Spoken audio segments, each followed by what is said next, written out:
welcome back to my channel. If you're new here, thank you so much for joining. For those of you that subscribe to my channel, thank you so much. I really appreciate it. Please continue to watch, like, share, subscribe, and we'll be bringing out new videos. Leave a comment for things that you want me to talk about, and also my channel name is called Lip Gloss and Cake Pops. Bit of a mouthful, but hey. Now today's video is going to be about a subject that I was asked to do by one of my subscribers. It will be about working in the United Kingdom as a nurse versus working in the United States as a nurse. Which one, or what are my experiences, and which one do I prefer? Okay, so let me start by saying this is purely from my experience. Everybody has different experiences.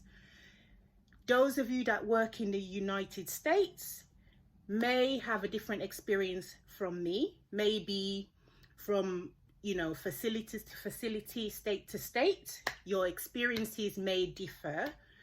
And those of you from the United Kingdom may have different experiences than I have had.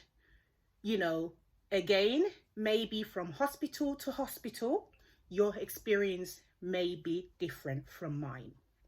So for me, my experience working in the United Kingdom,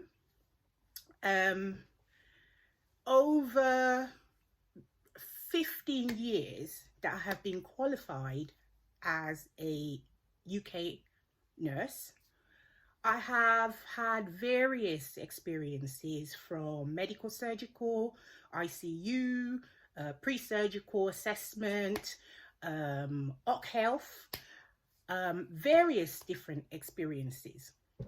So I'm going to start with the one that's most challenging for me, and then I will talk about the one that has been the easiest job I have ever done.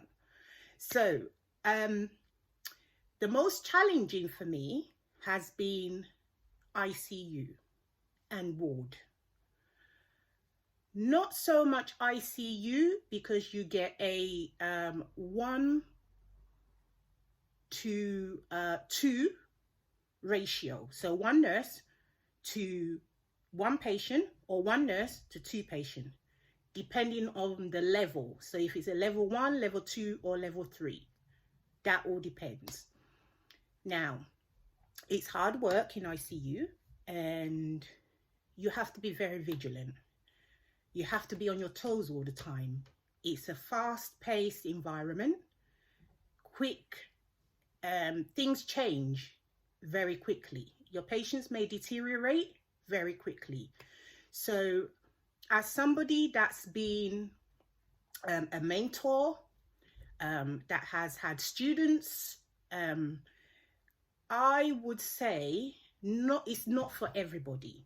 I have had students come in and haven't liked it. I have had newly qualified nurses come in and they haven't been able to cope. It all really depends on the individual. But I think if you persevere, ICU is a good learning place for any nurse. Even if you are 2-3 years qualified, if you're newly qualified, if you can get an ICU place where you are, they will train you, then I would say go for it, because most of these hospitals now will send you on the specialist nurse ICU course. Mine I did back in 2009 to 2010. So anyway, as I was saying, Right. So for me, ward work, when I did do agency ward work, very hard. Very, very hard. And I take my hat off to all these nurses that are still doing ward work. It is not easy. It is very challenging. It's the nurse patient ratio, in my opinion, is ridiculous. Absolutely ridiculous. You will have one nurse to 8 patients or one nurse to 10 patients, depending on the staffing levels. You are the nurse. Sometimes you're the cleaner. Sometimes you're the social worker. It's multiple things that nurses do on the ward. And as I said, I take my hat off to all the nurses out there that are still persevering and doing this. I couldn't do it. I did it for a short while as an agency nurse, and then I decided it was not for me. In the process of doing it, I've been with some very challenging patients. I've been punched, kicked, bitten, scratched, and thrown a hot cup of tea thrown at me. Yes, a hot cup of tea thrown at me. So when you think about what these nurses go through with the pay that they get paid, it's horrendous, you know. Is to me, in my opinion, it is not worth it. That's my opinion. That's my own personal opinion. So for every nurse out there that's still doing it and still taking on these challenges every day, I salute you. I take my hat off to you because you are trying. Not all of us can deal with this, especially not me. I just couldn't. I couldn't stand it. I'm sorry if anybody's offended by that. I'm just being honest. So anyway, so that was my experience with UK nursing. Don't get me wrong, there are some positive aspects of nursing in the UK.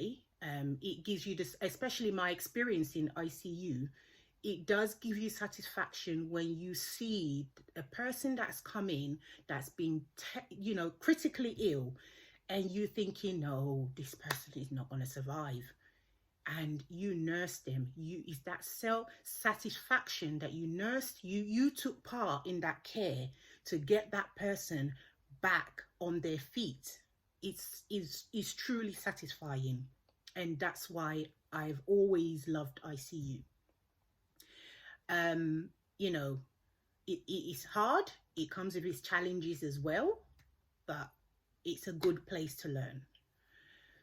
Right, so US nursing now, totally different ball game. Okay. Some of the positive things that I did experience as a US RN. I worked in a facility in Atlanta, Georgia, and I also worked in a facility in Douglasville, in Georgia. So my first one was Douglasville, Georgia, and I worked as a cardiac telemetry nurse. Nurse-patient ratio, beautiful. 4 patients to 1 nurse. We had a phone on us. So in the morning, you come in, you get your phone, you would literally use the phone, put the phone in your pocket, you had your monitor on your side, and you literally walked around. You could move around the hospital without having to be by your patient's bedside, unlike what you have to do in the UK. You're stuck on the ward. Your patients were, even though you would get some sick ones, you had, most of them that I had were more self-caring. When you did have ones that were really sick, you know, you still could walk around. They would just, you know, call you if there was any problems, or your telemetry monitor would go off. So there were some things, and oh, by the way, the people were so friendly. I had no issues with anyone that I worked with. My manager was lovely guy, really, really nice guy. I loved that unit. I really did. There were certain things that you could not do as a as a RN. For example, I was not allowed to give salbutamol, just because they already had a respiratory nurse that you would just call to come and give the breathing treatment. So I wasn't allowed to do certain things, but that's fine. I wasn't complaining. And things like the washing and rolling, what the UK nurses would be doing, literally washing, rolling, cleaning, commode, bedpans, I did not do that in the United States. There was LVNs, LPNs that were doing that. The only time they will call you is that if there was a problem, maybe some pressure sores or anything, they will call you to come and have a look, and you would be the one to document and put a dressing on that pressure sore. There were some instances when I first arrived in the United States, I had to get used to how their system works. For example, I will tell you that we had a good laugh about, I had a patient who needed a BM, and I said to them, oh, I'm just going to go and do my BM. And they were looking at me like, what? Why do you need to do a bowel movement? So obviously we had a good laugh over it, but that was just the, you know, the difference between the terminology that we use in the UK, BM being blood sugar, and down there BM being bowel movement. So I got myself medical terminology book. I will show you some of the ones that really helped me. This one is a really good one. I'm a more pictorial type of learner, so it would have some, you know, pictures as well, just to help me to retain the information. So this one's a really good one. And also the medical terminology for Kaplan. If you, once you arrive, any nurses go in there, get yourself one of these. You can put it in your scrubs. You know, there's loads of pockets in your scrubs that you can put that in. And then I also use this while I was working there, which helped a great deal. Has a lot of stuff on assessment and medical management. It has pharmacological therapy, nursing management. This is the bit that was really great for me, the nursing management of that particular patient with that particular disease. This one was really, really good. It came with two massive big books, which I never used. I used to just carry this one around. Okay. Yeah, so that really helped me a great deal. Now, I also worked in another facility in Atlanta, and this was pre-surgical assessment unit. We were doing different types of surgeries, things like blepharoplasty, you know, rhinoplasty, breast augmentations, various different surgeries. It was very costly. People spent so much money to enhance their bodies, and it was just amazing to see just the extent that some Americans go to look younger, and, well, defy age, basically. And they would pay any amount of money to do that. So that was a really interesting place to work. I did have some challenges in that place, so I will tell you what my challenges are. If anybody knows me, they know that I am a person where I do not stand for any rubbish. Okay, so I had a manager who wanted, well, I had some childcare issues. So I'm going back. Ooh, when was this? This was 2014. I had some childcare issues, and my son was having a hard time adjusting to the nursery. You take him to the nursery in the morning, and he would be crying and cry himself until he started vomiting, and then the nursery will call me at work and say, come and take your child. Because he's vomiting, we cannot have him, in case he has a virus, we cannot have him be around other children in case it's something that can be passed on. So this happened once, twice, and on the second round, where I've had to pick him up and leave work early, my manager, I went to work the next day. My manager called me into the room and said, Lola, you can't keep taking time off work because your son is sick. You will have to sort out your childcare, or I'm going to have to write you up. And I'm like, I beg your pardon? You're going to write me up for not killing nobody, for not doing any kind of medical negligence? You're going to write me up? Are you serious? And she's like, yes, this is not the UK. Oh my days. I have never heard such nonsense in my life. So I looked at her and I'm like, okay, it won't happen again. And that's what I said to her. The next day, I called off work sick. Don't mess with me, yeah?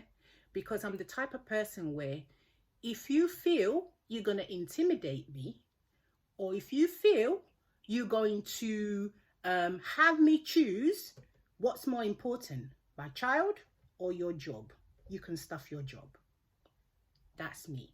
I'm not telling you guys to do that. Please don't do that. I'm a different person from you. I don't like being pushed in a corner like that. So for me, I did what I felt was right.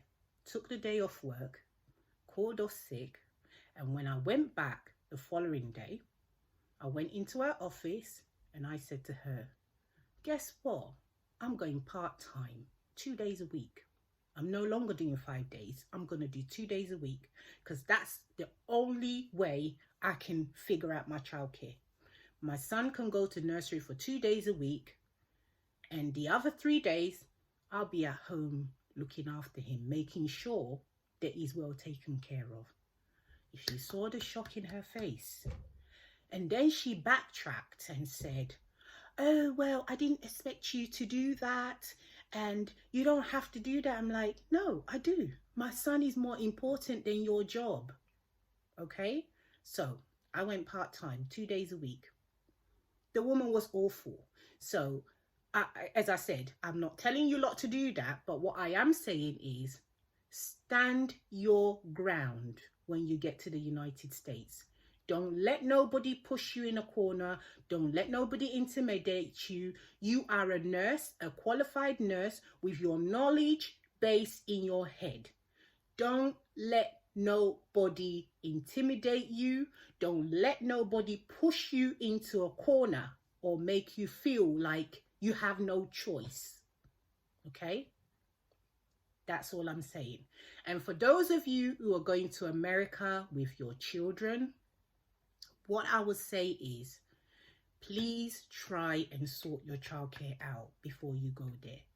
Childcare in the United States is very expensive. I was paying $1,500 a month for my son, full time.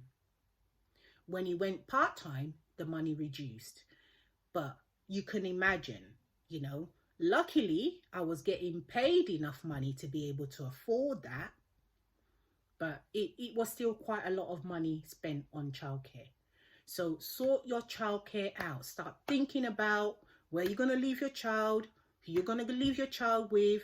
If you're going with, you know, family, it might be helpful to you. If you're not going with families, maybe you're going with other nurses, you might want to arrange with the other nurses. Maybe you guys can help each other out, or, you know, something along those lines. But childcare is not easy. And from my experience, I was almost written up because of childcare issues. Yeah. So just prepare yourself before you go. So that was the only incident that I was really disgruntled about while I was in the US. Otherwise, the transition was okay for me. There, you know, at the beginning it was getting out. It took some time to get used to working in America, but you slowly adjust, and you have a good quality of life there. You get paid well. And I mean, the difference between the UK pay to the US pay, there's no comparison, you know, and you are appreciated in your profession in the United States opposed to the United Kingdom. Okay, so that has been my experience. If anybody wants me to talk about anything else, please do leave a comment in the comment section, and I will talk about whatever it is you want me to talk about. Please like, share, subscribe. Oh, I was asked a question by one of my subscribers who asked me if I could divulge the information about another body that does the credential evaluation. The other body that does it is called ERES. So give them a Google. They are there. They are a lot quicker than CGFNS. The only problem is they have limited states. There's a list of states that they do, but they don't do every state. So if you're doing your credential evaluation with ERES, you will need to, you know, take one of those states that they do the evaluation for and apply to one of those states, because they don't do every state. I believe Texas is one of them, and Florida is one of them on their list. So anybody coming along to Florida, you know, you can use ERES for your credential evaluation. Right. As I said, leave comments, like, share, subscribe, press the notice bell so when I bring out new videos, you will be notified. And again, thank you all for subscribing. Have a wonderful day, and good luck with your American dream. Bye-bye.